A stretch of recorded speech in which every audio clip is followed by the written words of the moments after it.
চলে এসেছি। আজ হলো হুগলি জেলার কোন্নগরে জাগ্রত শকুন্তলা রক্ষাকালী মাতার বাৎসরিক পুজো। সেই পুজোর সামনে থেকে দেখতে হলে মনমরি পরিবারের সাথে থেকে পুরো ভিডিওটা দেখতে থাকো।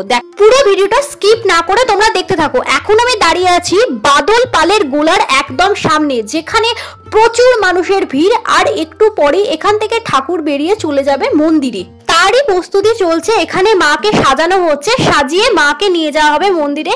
আমি সোজা রাস্তাটা ধরে এগিয়ে যাচ্ছি, দেখতেই পাচ্ছ প্রচুর মানুষ দণ্ডি কাটছে। এখানে বহু দূর দূরান্ত থেকে ভক্তের সমাগম হয় এই একদিনই। যেহেতু মা সূর্যের মুখ দেখেন না, সেই জন্য সন্ধ্যের পরই মাকে আনা হয় মন্দিরে। দেখতেই পাচ্ছ মন্দিরের সামনেটা প্রচন্ড ভিড় হয়ে গেছে।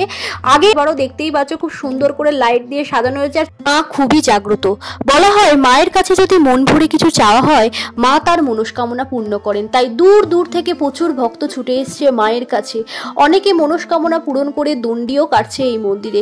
এতটাই ভিড় ছিল, সামনের দিকে এগোতে আমি পারছিলাম না। দেখতেই পাচ্ছ খুব সুন্দর করে লাইট দিয়ে চতুর্দিক সাজানো হয়েছে। এখান থেকে মিষ্টি কিনে আমি এই ভিড়ের লাইনের মধ্যে দাঁড়িয়ে পড়লাম। দেখতেই পাচ্ছ প্রচুর লাইন পড়েছে। সকাল থেকে বহু মানুষ লাইনে দাঁড়িয়ে আছে। দেখতেই পাচ্ছ হাতে করে ছাক নিয়ে এসেছে অনেকেই বলি দেওয়ার জন্য। তোমরা অনেকেই ভিডিওটা দেখছো কিন্তু সাবস্ক্রাইব করছো না। সাবস্ক্রাইব করতে কিন্তু কোনো টাকা লাগে না, তাই সাবস্ক্রাইব করে অল বাটনটা ক্লিক করে দিও, আমার পাশে থেকো আর আমাকে একটু এগিয়ে নিয়ে যেতে সাহায্য করো। তোমরা কোথা থেকে ভিডিওটা দেখছো আমাকে অবশ্যই কমেন্ট করে জানিও, যাতে পরের ভিডিওতে আমি তোমাদের ধন্যবাদ জানাতে পারি। দেখতেই পাচ্ছ প্রচুর মানুষের ভিড়, আর সেই ভিড়ের মধ্যে আমি দাঁড়িয়ে রয়েছি মায়ের কাছে পুজো দেওয়ার জন্য। মায়ের নাম শকুন্তলা কালী হলো কেন, সেই সম্পর্কে তোমাদের একটু বলি। বৈশাখ মাসের কৃষ্ণা তৃতীয়ায় বা পরের শনিবার এই কালী পুজো দিয়ে ডাকাতিরা ব্যবসা শুরু করত।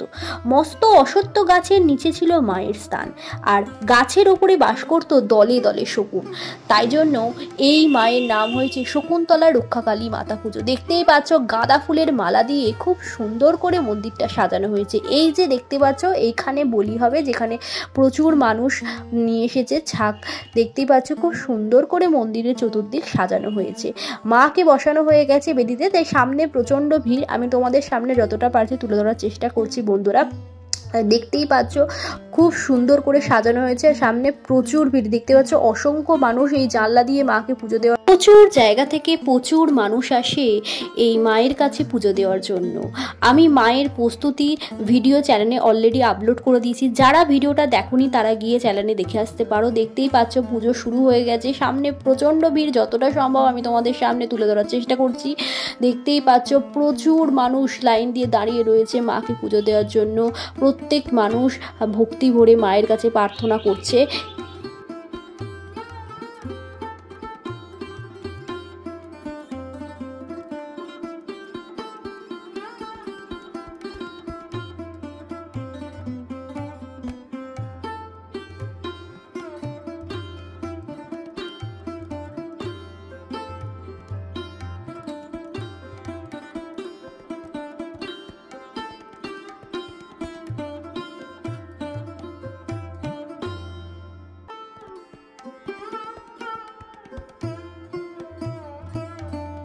এখান থেকে মাকে পুজো দিয়ে আমি আস্তে আস্তে বাইরে বেরিয়ে পড়লাম। বাইরে বেরিয়েই দেখি এখানে ছোট মা পুজো হচ্ছে, একই রকম দেখতে, শুধু হাইটে একটু ছোট। দেখতেই পাচ্ছ এটা হচ্ছে ছোট মা, খুবই সুন্দর লাগলো দেখে। আমি এই বছর প্রথম দেখলাম এখানে ছোট মা, মেজো মা, বড় মা পুজো হয়ে থাকে। তোমাদের শকুন্তলা মা হলো বড় মা। আর তোমাদের যদি ভিডিওটা ভালো লাগে লাইক করো, আর কেমন লাগলো কমেন্ট করে অবশ্যই জানিও, আর আমার পাশে থেকো। আর এখানে 15 দিন মেলা হয়, যারা এখনো মেলাটা ঘুরে দেখোনি তারা অবশ্যই এসে মেলাটা ঘুরে দেখো। আর আজকের মতো সবাইকে টাটা, সবাই ভালো থেকো, সুস্থ থেকো, আর চ্যানেলটা সাবস্ক্রাইব করে অল বাটনটা ক্লিক করো। জয় মা শকুন্তলা।